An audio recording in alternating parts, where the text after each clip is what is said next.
What's up, everybody? In today's video, we'll be talking about a leak coming from Lance McDonald regarding the Elden Ring DLC. For those who don't know, Lance McDonald is a Bloodborne modder. He has some inside information when it comes to From Software. They even send him dev kits sometimes, so he is fairly reliable. But before we get into that, make sure to subscribe to the channel, turn on all notifications, that way you never miss another video. With that out of the way, let's get right into it. So this is what Lance McDonald said. He said that Elden Ring was meant to launch with a season pass for 2 DLCs, by the way. It was all 100% planned. The other person asked, like Dark Souls 3, and he replied, no idea when it was cancelled exactly, it just never happened, and then the Colosseums just randomly showed up for free. The other person was asking for clarification, is it 2 story DLCs?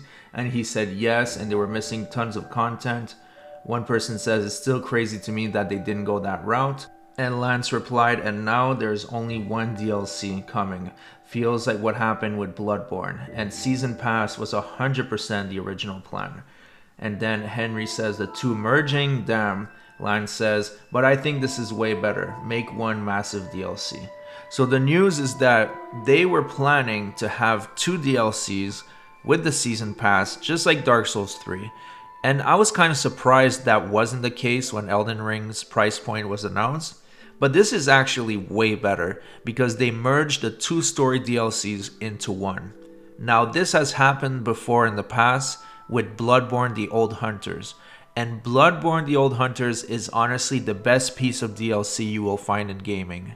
Sometimes I replay Bloodborne just for the excitement of actually getting to the DLC. It brought us 5 amazing bosses. There was Lawrence, which is an optional fight, but very, very difficult. There is Ludwig, who is one of the most iconic boss in the entire Souls genre.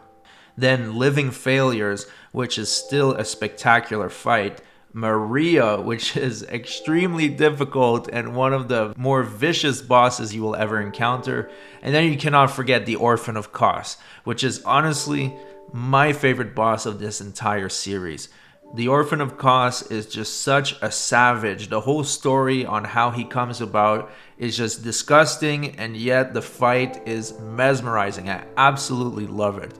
So if this is an indication of what the Elden Ring DLC will be, we are in for a treat, because that's exactly what happened with Bloodborne. They had 2 DLC plans and they decided to merge it into 1. And if that's what's actually happening here with the Elden Ring DLC, I cannot wait to get my hands on it. Especially considering that according to Lance, the DLC has been in development since January 2022. Let's say they were to release it in January 2024, that would be 2 years of development. So it's safe to assume that we are getting a massive piece of content. So that's it for the video. Let me know what you think about this in the comment section. Do you think that the merger of the 2 DLCs is the way to go? Or would you have preferred 2 smaller DLCs in smaller intervals? Anyways, thanks so much for watching, everybody. Please like and subscribe. It really helps the channel, and I'll see you guys on the next one.